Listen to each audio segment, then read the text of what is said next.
The bus driver called at 8:47 inches the morning, and before he even said words, I heard something wrong in the silence underneath them. I was standing in my kitchen in Houston, and my hands were literally dripping dishwater onto my kitchen tiles, and my first thought was not fear or panic. My first thought was confusion.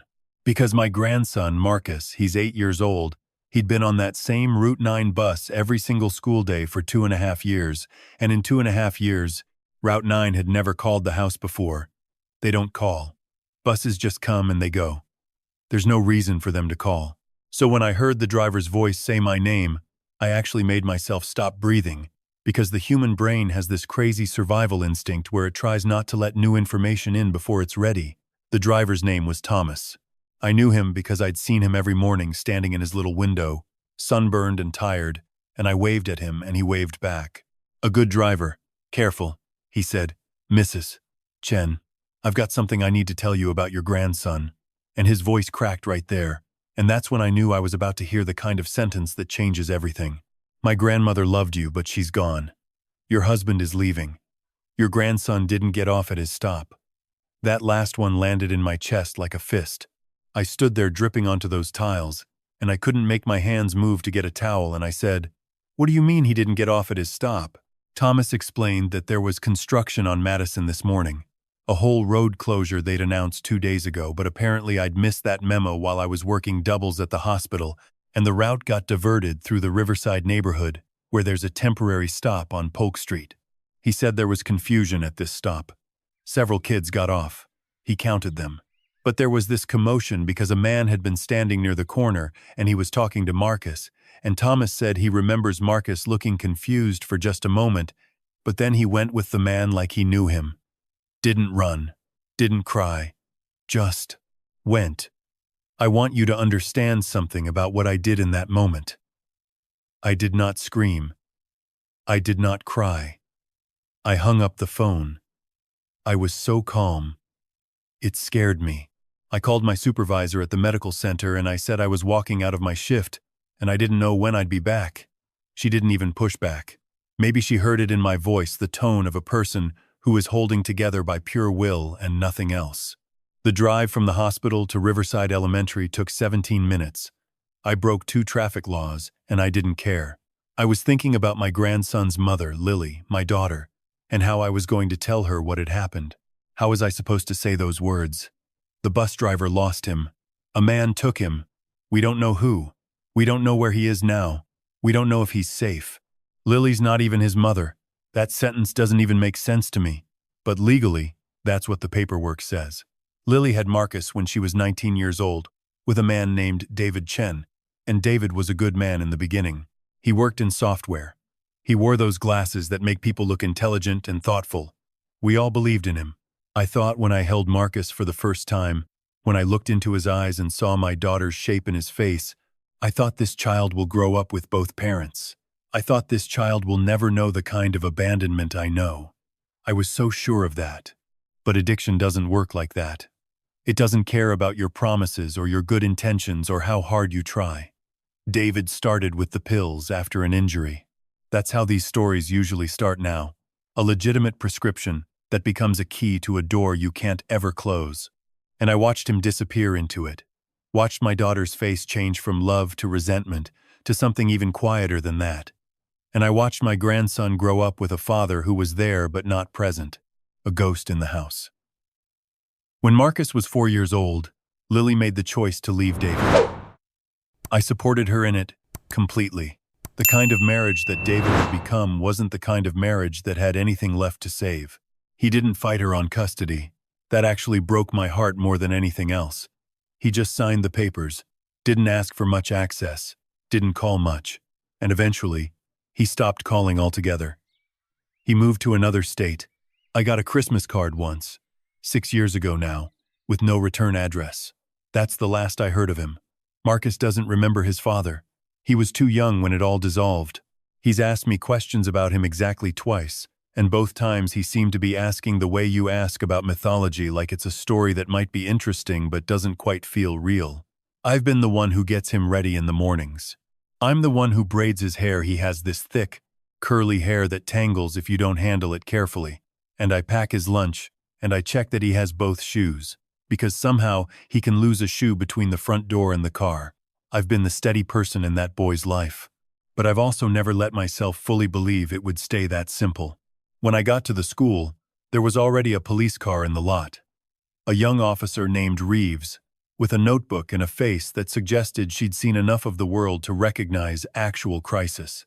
Principal Valdez met me at the main office doors, and she looked exactly the way I feel when I'm about to deliver bad news to a patient's family professional, concerned and terrified of saying the wrong thing. They asked me questions I'd already answered twice. What was Marcus wearing? Did he have a phone? Was there anyone in our lives who might have taken him? With each answer, I felt myself floating slightly outside my body, answering as if I was describing someone else's child. The police ran Marcus's name, checked their databases. Nothing. No flags. No known threats. Officer Reeves told me they were pulling security footage from the bus stop and they were expanding a search radius. It was going to take time. Time. I hate that word now. I hate what it means when you're waiting for news about someone you love. Lily showed up within 30 minutes. She'd left her law firm in the middle of a meeting, and when she ran into that school, the expression on her face was the only genuine thing I'd seen all day. Raf Banitz. I wrapped my arms around her, and I remember thinking, I'm supposed to be her mother. I'm supposed to protect her from this. And I'm the one who has to keep standing because if I fall apart, who's going to know what to do? We sat in those plastic chairs, and we didn't talk. We just held hands like we were praying without knowing we were praying.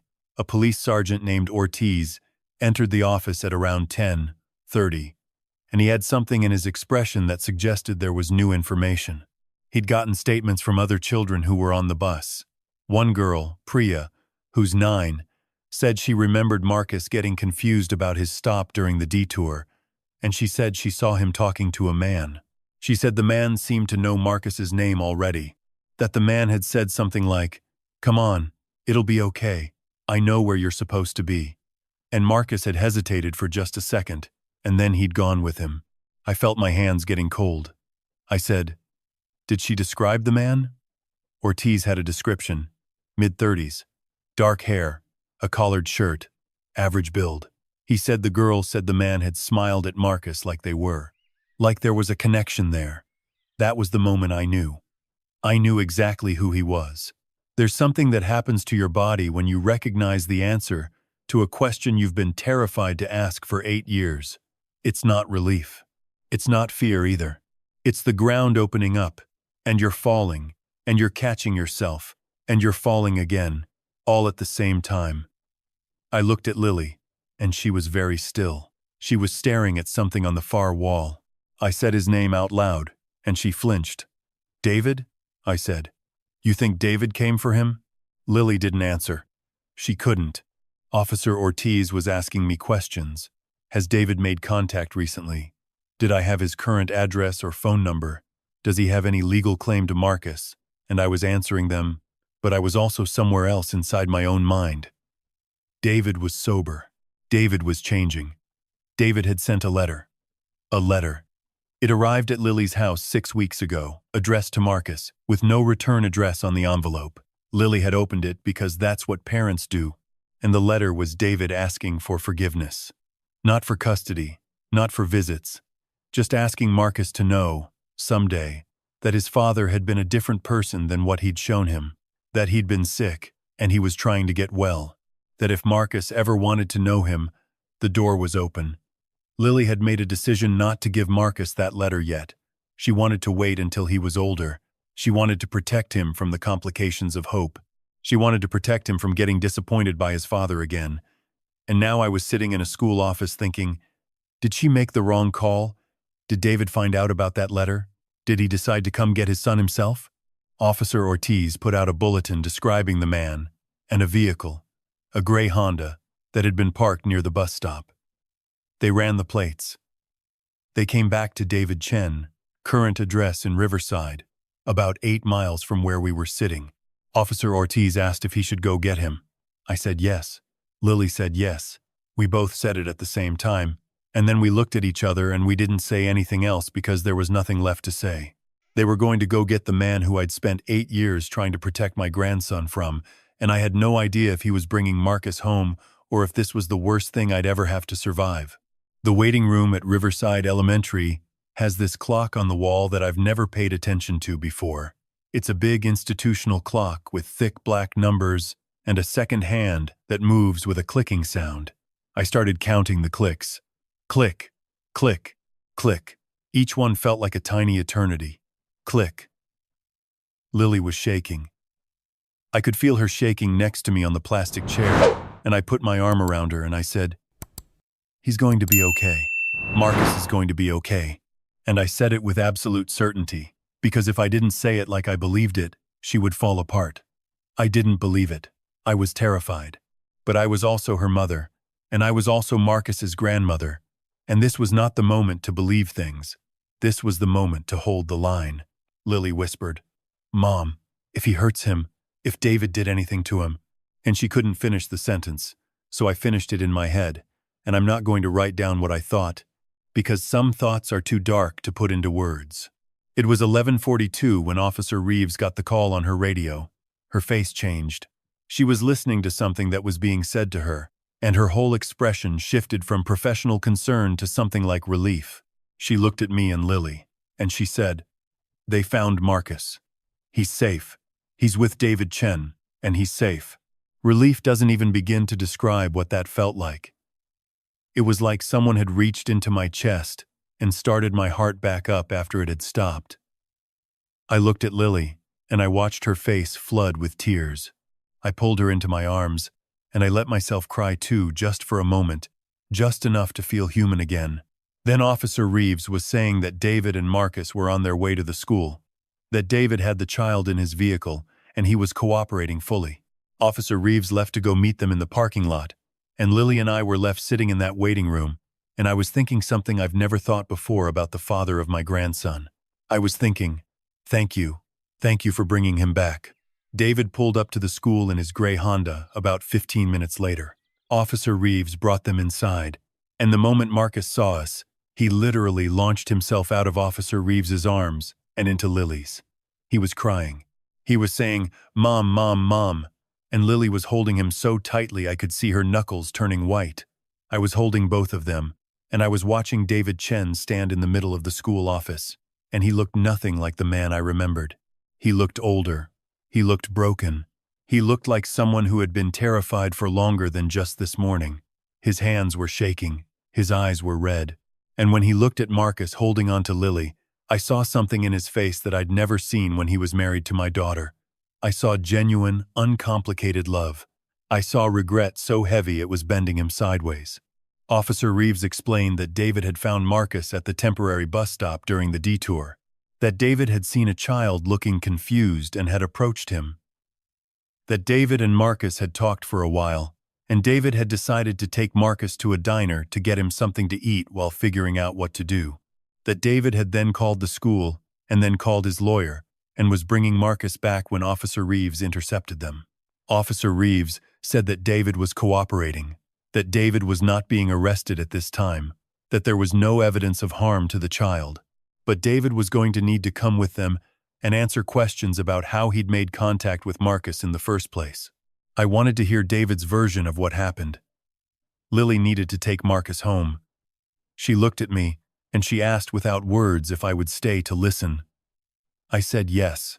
I told her I would find out what happened, and I would call her as soon as I had information. She left with Marcus, and I watched them go, my grandson's arms still wrapped around his mother's neck, his face buried in her hair. And then I looked at David, and I said, "We're going to have a lot to talk about." They took David to a small room, and I was allowed to sit in on the interview because Officer Reeves said I was technically the emergency contact. David started talking before anyone even asked him anything. He said, "I need you to understand I was not trying to take Marcus from you. I was not trying to hurt him. I was driving to a job site this morning, and I happened to pass by Riverside, and I saw a school bus pulled over because of the construction." He was shaking as he spoke. His voice was barely controlled. And I saw kids getting off at a corner that clearly wasn't a regular bus stop. They all looked confused. And then I saw Marcus. He was standing there with his backpack, looking around like he didn't know where he was supposed to be. And I couldn't drive past him. I couldn't. He took a shaky breath. I've been sober for 3 years and 4 months. I go to meetings. I have a job. I'm a manager now at a logistics company, and I've built a life that I'm not ashamed of. But I haven't spoken one word to my son since he was born, really. I've been absent from his entire life. I know why. I know why. His mother left me. I know why I don't have custody or visitation rights. I signed away my rights because I thought that was the honest thing to do. I thought that the best way I could love Marcus was by not being in his life. I wrote him a letter 6 weeks ago telling him I was sorry and that he didn't have to forgive me, but that I was trying to become someone better. I didn't even know if he'd ever get that letter. David put his head in his hands. And this morning, I saw him, and I walked up to him, and I said his name, and he looked at me like he was trying to remember something from a dream. Officer Reeves asked him what he said to Marcus, and David said, I told him who I was. I told him I was his father, and I asked if I could help him find his way to school. And Marcus asked if I was the David that his mom used to talk about. And I said yes. And he asked if I remembered that his birthday was coming in October. And I almost fell apart right there on the street. My son was asking me if I remembered his birthday, like he was hoping I might. David explained that he was terrified of how it would look, an unsupervised contact with his son that wasn't authorized by the court. He said he knew it could ruin the custody petition he was in the process of filing. He said he took Marcus to a diner because he needed 1 hour. 1 hour to sit across from his son and talk to him, and try to memorize his face and his laugh and the way he told stories. He said Marcus ordered pancakes, and David had reminded him that pancakes used to be his favorite when he was little, and Marcus had said they still were. David said for about 20 minutes, he let himself imagine that this was allowed, that he was allowed to be a father, that he got a second chance. He knew the whole time it wasn't real. He knew it was wrong, but he did it anyway. And then Marcus asked him why he'd stopped coming, why he'd disappeared. Just like that, over pancakes, with the kind of directness that only kids have. And David realized he was doing exactly what he'd done wrong for 8 years. He was putting himself first. He was taking something from his son without permission. He was disappearing again, just on a different timeline. So he brought Marcus straight to the school, pulled into the parking lot, and called his lawyer before getting out of the car. I listened to all of this, and I didn't interrupt him. I let him tell the story all the way through. And when he finished, I was quiet for a long time. Officer Reeves asked me if I had questions. I said I had about 1,000 questions, but they could wait. David looked at me, and he said, I know I messed up. I know this could cost me everything I've been working toward, but it would have cost me more to leave him standing on that street corner looking lost. I couldn't be the guy who left him twice. I called Lily from the school, and she came back to pick me up. She brought Marcus with her, and when he saw me, he ran to me, and he wrapped his arms around my legs, and he said, Grandma, my dad found me. And I looked over his head at Lily, and I saw something in her face I hadn't seen in years. Not forgiveness, not yet. But the beginning of something that looked like it might become understanding. We didn't talk about David on the drive home. We just held Marcus between us and tried to let our hearts slow down to a normal rhythm. That night, David's lawyer sent a formal notice to the court and to Lily's attorney explaining exactly what had happened. David took full responsibility. He asked for no special consideration. He just wanted the legal process to continue, and he wanted Lily to know that he was trying to be honest with the people he'd hurt. 3 weeks later, Lily agreed to one supervised visit, then another, then another. She still doesn't fully trust him. I don't think she ever will completely, and I don't think that's necessarily wrong. Some trust, once broken, gets repaired, but never quite returns to the shape it was before. There are always the marks where it cracked. But I watched my grandson last month sitting on his mother's porch, drawing a picture of his family. 3 stick figures. One labeled Grandma, one labeled Mom, one labeled Dad. All of them holding hands. All of them smiling. And I realized that this is what we get if we're lucky. Not the ending we hoped for before everything fell apart. Not the perfect family that I used to imagine when Marcus was born, and I believed in the promise of it. But a family that's rebuilding, person by person, choice by choice, truth by truth. A family that's learning that loving someone means showing up when you're scared, and saying you're sorry when you're wrong, and trying again when you've already failed. I'm going to be honest with you. When I got that call from the bus driver, I thought my worst fear had come true. I thought I was going to lose the person I love most in this world. And in a way, I did lose something that morning. I lost the simplicity of being able to just protect my grandson from hard things. I lost the comfortable story I'd told myself about his father being a villain who didn't deserve a second chance. I lost the illusion that I could control how this family's story turned out. But I gained something too. I gained the understanding that people are capable of change, even the people who disappoint us the most. I gained the knowledge that my grandson has a father who loves him enough to do hard things for him. I gained the understanding that love and fear live in the exact same space inside our hearts, and sometimes the most loving thing we can do is acknowledge both of them at once. I want to ask you something. In that parking lot, when David brought Marcus back, did he do the right thing, or did he do enough? Comment with a 1 if you think David deserves another chance, a 2 if you think Lily was right to be cautious about trusting him, or a 3 if you think the most important person in this story is Marcus, and we should focus on what he needs. I'd love to hear where you're watching from and what you think about this story. Are you in a place where you're also trying to rebuild trust with someone? Are you the David in someone's story? I'd genuinely love to know. My name is Rebecca Wong, and I've been a nurse for 16 years, and I've spent most of those years trying to take care of people.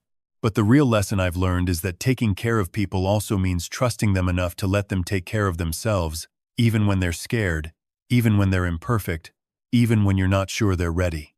If this story spoke to something inside you, please hit that like button and subscribe to the channel so you never miss another story. And please share this with someone who needs a reminder that people can change if they're willing to do the work, because that's the only hope we've really got. This is a fictional story inspired by real emotional experiences, fully rewritten and reimagined in Houston, Texas to create original content. Any resemblance to real people or events is coincidental.